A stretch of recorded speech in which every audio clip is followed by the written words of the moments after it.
My dear Wormwood, you mentioned casually, in your last letter, that the patient has continued to attend one church, and only one, since he was converted, and that he is not wholly pleased with it. May I ask what you are about? Why have I no report on the causes of his fidelity to the parish church? Do you realize that unless it is due to indifference, it is a very bad thing? Surely, you know that if a man can't be cured of church-going, the next best thing is to send him all over the neighborhood, looking for a church that suits him until he becomes a taster or a connoisseur of churches. The reasons are obvious. In the first place, the parochial organization should always be attacked, because, being a unity of place and not of likings, it brings people of different classes, and psychology, together in a kind of unity that the enemy desires. The congregational principle, on the other hand, makes each church into a kind of club, and finally, if all goes well, into a coterie or faction. In the second place, the search for a suitable church makes the man a critic, when the enemy wants him to be a pupil. What he wants of the layman in church is an attitude which may, indeed, be critical in the sense of rejecting what is false or unhelpful, but which is wholly uncritical in the sense that it does not appraise, does not waste time in thinking about what it rejects, but lays itself open in uncommending, humble reciprocity to any nourishment that is going. You see how groveling, how unspiritual, how irredeemably vulgar he is. That attitude, especially during sermons, creates the condition, most hostile to our whole policy, in which platitudes can become really audible to the human soul. There is hardly any sermon, or any other book, which may not be dangerous to us, if it is received in this temper. So, pray, bestir yourself, and send this fool the round of the neighboring churches, as soon as possible. Your record, up to date, has not given us much satisfaction. The two churches nearest to him, I have looked up in the office.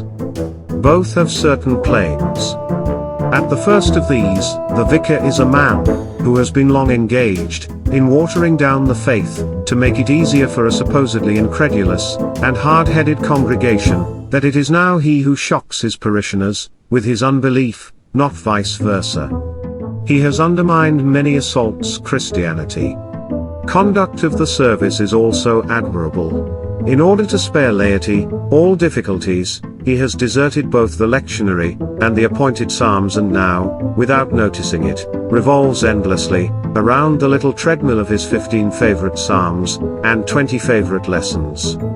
We are, thus, safe from the danger that any truth, not really familiar to him, and to his flock, should ever reach them through the scriptures. But, perhaps your patient is not quite silly enough, for this church, or, not yet. The other church we have Father Spike. The humans are often puzzled to understand the range of his opinions, why he is one day almost a communist, and the next not far from some kind of theocratic fascism, one day a scholastic, and the next, prepared to deny human reason altogether, one day immersed in politics, and, the day after, declaring that all states of this world are equally under judgment. We, of course, see the connecting link, which is hatred.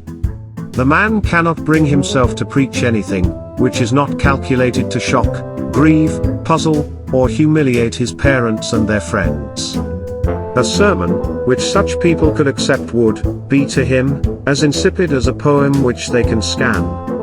There is also a promising streak of dishonesty in him. We are teaching him to say, the teaching of the church is, what he really means, is I'm almost sure I read recently in Maritain, or someone of that sort. But, I must warn you, that he has one fatal defect.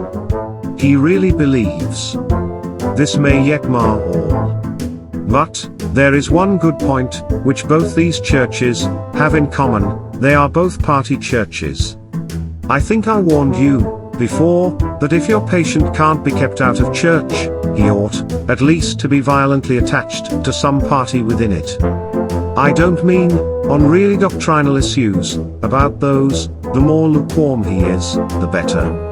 And it isn't the doctrines on which he chiefly depends, for producing malice. The real fun is working up hatred between those who say Mass and those who say Holy Communion, when neither party could possibly state the difference between, say, Hooker's doctrine and Thomas Aquinas in any form which would hold water for 5 minutes. And all the purely indifferent things, candles, and the clothes, and what not, are an admirable ground for activities. We have quite removed from man's mind what the pestilent fellow Paul used to teach him about food and other unessentials, namely, that the human without scruples should always give in to the human with scruples. You would think they could not fail to see the application. You would expect to find that the low churchman, genuflecting and crossing himself, lest the weak conscience of his high brothers should be moved to irreverence, and the high one, refraining from those exercises, lest he should betray his low brother into idolatry. And so, it would have been but for our ceaseless labor. Without the variety of usage, within the Church of England, might have become a positive hotbed of charity and humility. Your affectionate uncle, Screwtape.